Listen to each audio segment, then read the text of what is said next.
Shalom, damai di hati. Saudaraku yang dikasihi Tuhan, kita bersyukur karena Tuhan berkenan kita boleh menikmati hari yang baru di Rabu 28 Juni 2023. Mari kita mengawali segala tugas kerja aktivitas kita hari ini dengan belajar firman bersama lewat program Renungan Harian Keluarga Gemim Maranatha Peselatan. Hari kita berdoa. Kami sungguh bersyukur kepadamu ya Tuhan, karena Engkau yang selalu berkenan menganugerahkan kami nafas kehidupan, sehingga kami boleh ada saat ini. Ada banyak hal yang harus kami kerjakan, bahkan hidup yang kami jalani tidak sepi dari tantangan dan pergumulan. Kami membutuhkan fondasi yang kuat. Engkau sendiri sebagai batu pencur. Dan karena itu kami rindu dikuatkan dengan sapaan sabdamu di hari ini. Engkau yang berkenan menyapa kami. Sapaan firman-Mu menguatkan kami. Ampuni salah dan dosa kami Tuhan. Dalam nama Yesus kami berdoa. Amin. Jemaat yang dikasihi Tuhan, mari kita baca Alkitab. Hari ini kita belajar dari 1 Petrus 2 ayat 5. 1 Petrus 2 ayat 5 tertulis begini dalam Alkitab. Dan biarlah kamu juga dipergunakan sebagai batu hidup untuk pembangunan suatu rumah rohani, bagi suatu imamat kudus, untuk mempersembahkan persembahan rohani yang karena Yesus Kristus berkenan kepada Allah. Demikian bacaan Alkitab kita. Tema renungan kita di hari ini, jadilah batu hidup bagi pembangunan iman. Saudaraku yang dikasihi dan diberkati Tuhan Yesus, kepercayaan tempo dulu orang Minahasa tentang pohon besar, batu besar dianggap memiliki kekuatan gaib, dinamisme. Anggapan batu besar bisa memberi apa yang manusia cari dan butuhkan, sehingga batu besar itu dijadikan tempat penyembahan. Legenda di tanah Minahasa, cerita tentang batu Pinabetengan, sesungguhnya batu itu menjadi tanda peringatan para leluhur Minahasa. Watu Pinabetengan dalam bahasa Tontembuan berarti batu tempat pembagian 9 subetnis Minahasa, meliputi suku Tontembuan, Tombulu, Tonsea, Tolour, Tonsawang, Pasan, Ponosakan, Bantik, dan Siau. Itu merupakan tempat berunding mengenai semua masalah yang dihadapi.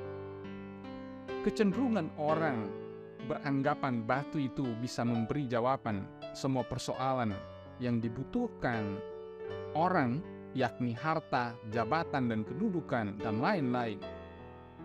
Oleh karenanya masih ada orang yang datang ke tempat itu dengan ritual-ritual yang dipercayai batu itu dapat menjawab banyak hal. Seakan-akan batu itu hidup. Sebagai orang mempercaya kepada Yesus Kristus, kita harus benar-benar yakin bahwa Yesus adalah satu-satunya batu yang hidup itu. Dia digambarkan sebagai batu yang hidup sungguh menjamin kehidupan dan keselamatan umat. Saudaraku yang dikasihi dan diberkati Tuhan Yesus, pembacaan hari ini meyakinkan umat Kristen di masa itu bahwa orang percaya kepada Yesus Kristus sebagai batu penjuru akan menjadi batu-batu yang hidup. Suatu rumah rohani, gambaran umat Allah sebagai bait Allah.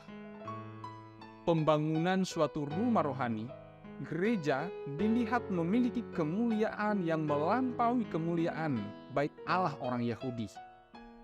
Bukan gedung, tapi persekutuan orang percaya.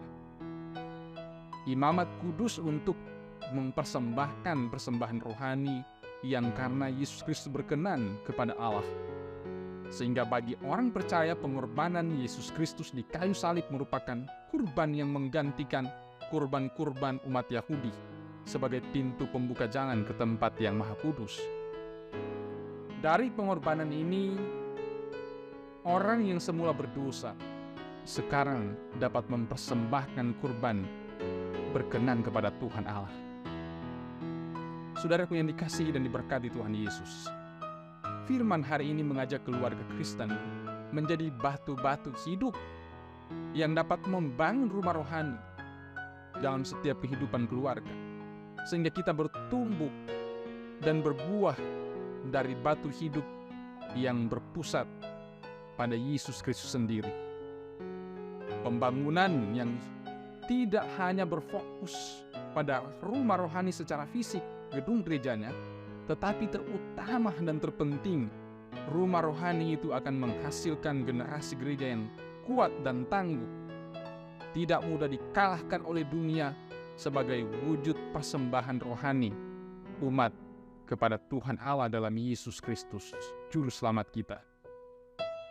Hendaklah orang Kristen menjadi seperti batu hidup yang dibangun menjadi sebuah rumah rohani dan imamat yang kudus, supaya mempersembahkan persembahan rohani yang berkenan kepada Tuhan Allah di dalam dan melalui Yesus Kristus. Amin. Mari kita berdoa. Kami sungguh bersyukur kepadamu ya Tuhan, karena firman-Mu memberi kami dasar yang kokoh untuk hidup terus membangun rumah rohani kami di atas dasar Yesus Kristus sendiri sebagai batu penjuru. Tuhan tolong kami, supaya kami menjadi batu-batu yang hidup, yang bukan hanya sekedar kuat dalam pembangunan persekutuan dari segi fisik gedung gereja, tetapi kuat ketika kami membangun persekutuan di keluarga kami, di kolom yang berpusat pada orang-orang percaya yang ada di dalamnya. Karena gereja bukanlah gedung. Ketika dibuka, di dalam situ ada orang, maka gereja adalah orangnya. Tuhan, Engkau yang menguatkan kami, menuntun di setiap tapak yang kami jalani, supaya apa yang kami jalani itu benar-benar menikmati kehidupan daripada-Mu, dan dimanapun kami pergi dan berada, kami menghadirkan kehidupan, pengharapan, sukacita, semangat. Pilih kami semua yang setia mengikuti program ini. Jemaat kami Maranatha Selatan kolom 1 sampai kolom 27, dan semua yang setia mengikuti program ini diberkati. Engkau tahu apa yang sementara kami gumuli. Engkau tahu apa yang sementara kami perjuangkan ya Tuhan. Kami yakin dalam Engkau ada kekuatan, ada kehidupan, ada jawaban. Kami melangkah dengan penuh keyakinan di hari ini. Tuntunan dan penyertaan jadi kekuatan kami.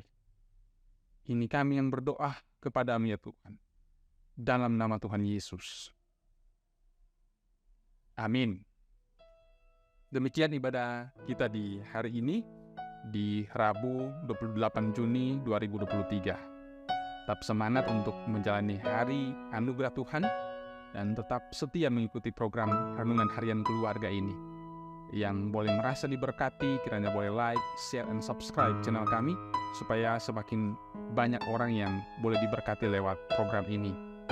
Dan kiranya ada kritik, saran, itu kan kami terima dengan senang hati, supaya semakin memperbaiki, mengembangkan program kami ini untuk kemuliaan nama Tuhan.